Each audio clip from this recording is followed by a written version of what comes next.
थेट जाऊया, लक्ष्मण हाके बोलतायत, महत्वाची बातमी आहे, हाकेंचं म्हणणं ऐकूया.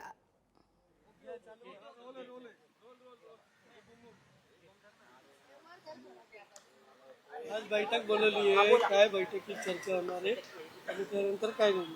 हे बघा, ओबीसी सुद्धा जर इथल्या गव्हर्नमेंटला झुंडीची भाषा कळत असेल, शिवराळ भाषा कळत असेल, एक माणूस ज्याला महाराष्ट्र माहिती नाही, ज्याला आरक्षण माहिती नाही, तो जर मुंबईला वेठीस धरत असेल, मुख्यमंत्र्यांची आईमाई करत असेल, तर ओबीसी सुद्धा आपल्या हक्काने अधिकारासाठी रस्त्यावर उतरेल आणि त्याची आम्ही बैठक आज घेत आहोत. आम्ही आंदोलनाची दिशा स्पष्ट करू आणि ओबीसींना सुद्धा रस्त्यावर उतरवू, एवढंच आम्ही सांगेल. आज सरकारने एक निर्णय घेतला, एक खास व्हॅलिडिटी समिती असेल किंवा वंशावळ समिती असेल, त्याला 30 जून 2026 पर्यंत मुदत वाढ दिली. हे बघा, जरांगेचं एक आंदोलन आणि शासन बेजबाबदारपणे JR काढणं असो किंवा निर्णय घेणं असो, एखाद्या भटक्या विमुक्ताला जर एखादं कास्ट सर्टिफिकेट काढायचं म्हणलं तर 6-6 महिने कालावधी लागतो आणि शासन सर्टिफिकेट वाटतंय. हा कुठला न्याय? शासनाला सर्टिफिकेट वाटण्याचा कुठलाही अधिकार नाही आणि अशा वंशावळी शोधणं, नोंदी शोधणं आणि सर्टिफिकेट वाटणं, मला वाटतं हे शासन बेकायदा वागतंय, बेजबाबदार वागतंय आणि ओबीसीचं आरक्षण संपवतंय.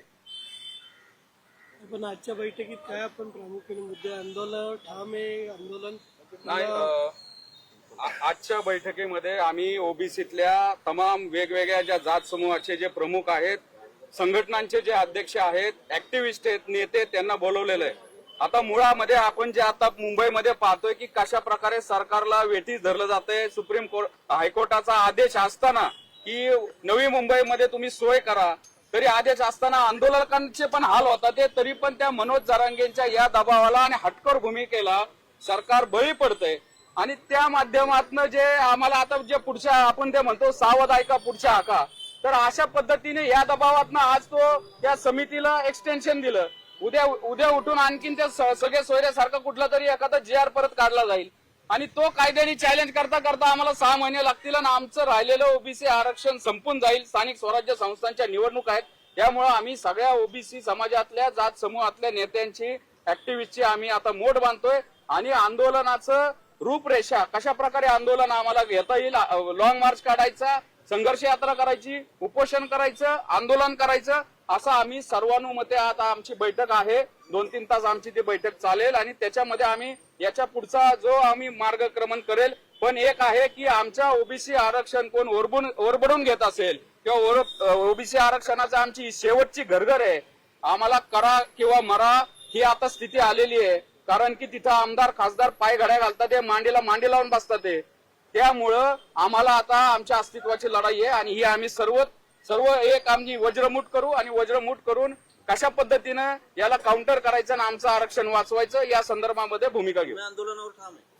आंदोलनावर आम्ही ठाम तर आहोतच, पण 50% जास्त लोकसंख्या असलेल्या ओबीसी भटक्या विमुक्तांची जर आम्ही आंदोलन उभं केलं तर मग शासनाला पळता भुईतोडी करू, हे आम्ही निश्चित सांगू. आम्ही ऍक्शन नाही घेत, आम्ही रिॲक्शन देत आहोत. त्यामुळं आम्हाला कुणी गृहीत धरायच्या भानगडीत पडू नये. जेवढ्या आमदारांनी खासदारांनी जरांगे नावाच्या माणसाला बेकायदा मागण्यांना काल पाठिंबा दिलाय, त्या माणसांना तुमच्या मीडिया समोर उत्तर सुद्धा देता आलेलं नाही आणि आम्ही त्यांची यादी बनवत आहोत. पंडित होते तिथं, पंडित असो की कुणी असो, अंबादास दानवे असो. नेते अंबादास दानवे म्हणतात, मी इथं विरोधी पक्षनेता म्हणून नाही आलेलो, मी इथं मराठा समाजाचा एक कार्यकर्ता म्हणून आलोय. ते बजरंग सोनवणे खासदार की जे 3-4 लाख लोकसंख्येचं प्रतिनिधित्व करतात, ते म्हणतात मी माझ्या समाजासाठी आलोय. तर आम्ही या सगळ्यांची लिस्ट काढतोय ना, काय घोडे मैदान लांब नाही, स्थानिक स्वराज्य संस्था आलेल्या आहेत, बघू आम्ही काय करायचं ते.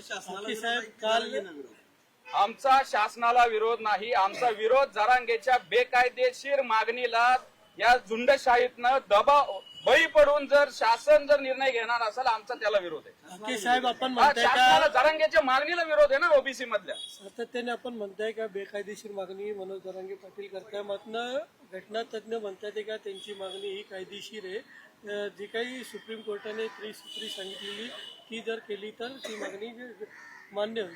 म्हणजे सर्वोच्च न्यायालयापेक्षा सर्वोच्च न्यायालयाचं यावरती एक्झामाइन झालेलं आहे. त्याचबरोबर अनेक वेगवेगळ्या आयोगाने याच्यावर निर्णय घेतलेले आहेत. हायकोर्टने निर्णय घेतलेले आहेत. हे काय काय चाललंय आम्हाला नक्की कळत नाही. 5 जजच्या खंडपीठाने निर्णय दिलेला आहे. ट्रिपल टेस्टची जी पूर्तता केली, तो अहवाल आला, तो आता हायकोर्टाच्या न्यायालयीन लढ्यामध्ये आहे. पण ते आरक्षण 10% एसबीसी टिकलंय.